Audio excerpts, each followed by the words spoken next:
হ্যাঁ বন্ধুগণ, আমাদের এই জ্যোতিষীরা যারা অ্যাস্ট্রোলজার, যারা পঞ্জিকা লিপিবদ্ধ করেন এবং তথ্যগুলো তারা সংগ্রহ করে আমাদের জানান, ঠিক সেই বিষয়টা নিয়ে বসেছি। এই বাংলা সন 1433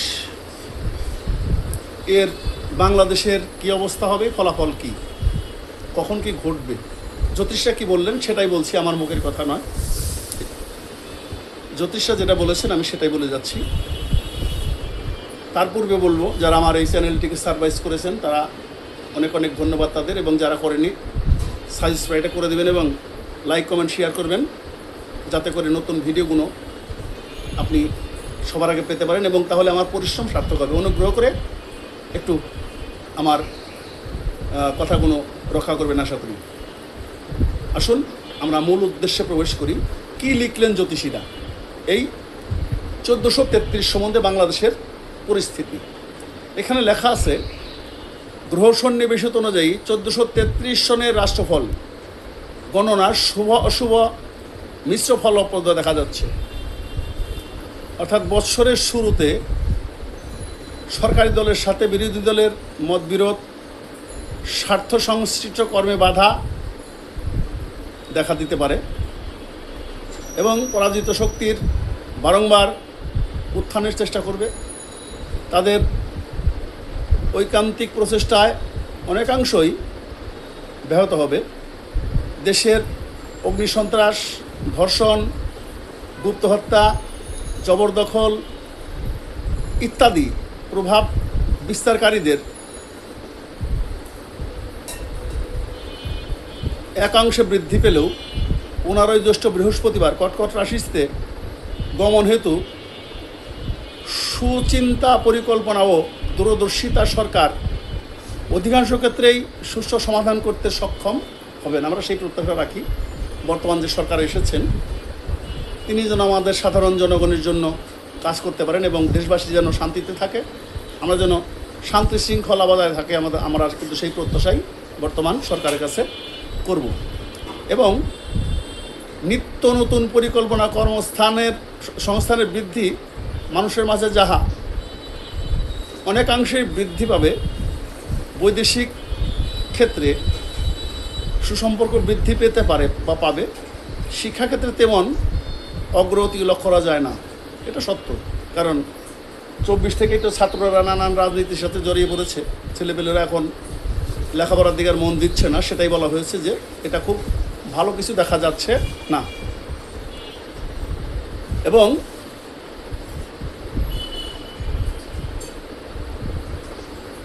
শিক্ষাক্ষেত্রে গুপ্ত হত্যা অনেকাংশে বৃদ্ধি পাবে।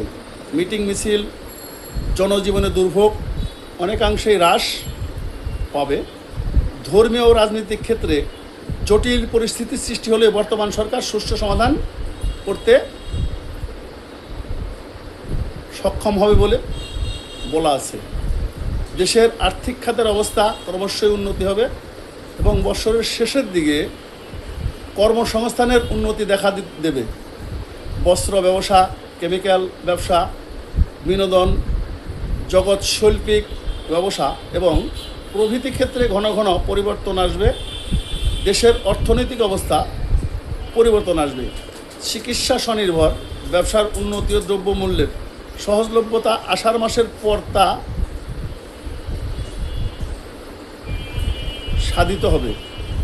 ভাদ্র মাসে ঘূর্ণিঝড়, ভূমিকম্প, জলোচ্ছ্বাস, বন্যা প্রভৃতি প্রাকৃতিক বিপর্যয়ে দেশ বহু মানুষের ক্ষতিগ্রস্ত হওয়ার সম্ভাবনা আছে ভাদ্র মাসে। এখন আমরা এটা কিন্তু আমার নিজের কথা না, এটা পঞ্জিকা যেটা লিপিবদ্ধ আছে। আপনারা অনেকেই পঞ্জিকা দেখেন না, তাই পঞ্জিকা থেকেই আমি আপনাদের কাছে সেটা প্রকাশ করলাম। যারা গণক বলি বাংলা ভাষায়, তারা গণনা পড়না করে যেটা পেয়েছেন। অনেক সময় হয় আমার গণনাতে বিলক্ষণ, আইলো এক দৈবক ব্রাহ্মণ, আমি গণনা পড়না করে চলছি বৃন্দাবন, আমার গণনাতেও অনেক সময় বিলক্ষণ হয়। যাই হোক, আমি যতটুকু দেখেছি বর্ষফল বাংলাদেশের, অন্য দেশেরটা বললাম না, ওটা আমাদের তেমন একটা প্রয়োজন না, তারপর প্রয়োজন এটা বুঝবে রাষ্ট্রযন্ত্র তারা আছে, তারা বুঝবে, ওটা আমাদের দরকার নেই। আমরা চাই সাধারণ জনগণ যেন আমরা দেশে শান্তি শৃঙ্খলার সাথে বসবাস করতে পারি, আইন শৃঙ্খলা যেন সরকার নিয়ন্ত্রণে রাখতে সামর্থ্য লাভ করেন এবং দেশের সাধারণ জনগণ যেন একটু শান্তিতে বসবাস করতে পারে। এর চেয়ে বেশি কিছু আমরা জনগণ চাচ্ছি না এবং চাইও না। তাই সবাই ভালো থাকবেন, সুন্দর থাকবেন। যদি এই অ্যাস্ট্রোলজাররা যে লিখেছেন কথাগুলো আপনার বিবেক বিবেচনা দিয়ে চিন্তা করবেন এবং যেভাবে লেখা আছে সময় আসলেই আমরা সেটা দেখতে পাবো যে ওনারা কতটুকু বললেন আর আমরা কতটুকু দর্শন করলাম। আমরা অগ্রিম কিছু বলতে পারবো না। কাজেই সবাই ভালো থাকবেন, সবাই সুন্দর থাকবেন। আবার দেখা হবে।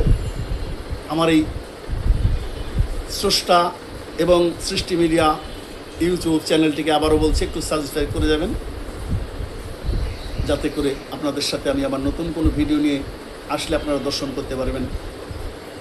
সবার জন্য সুন্দর জীবন, দীর্ঘায়ু এবং শুভকামনা। ধন্যবাদ।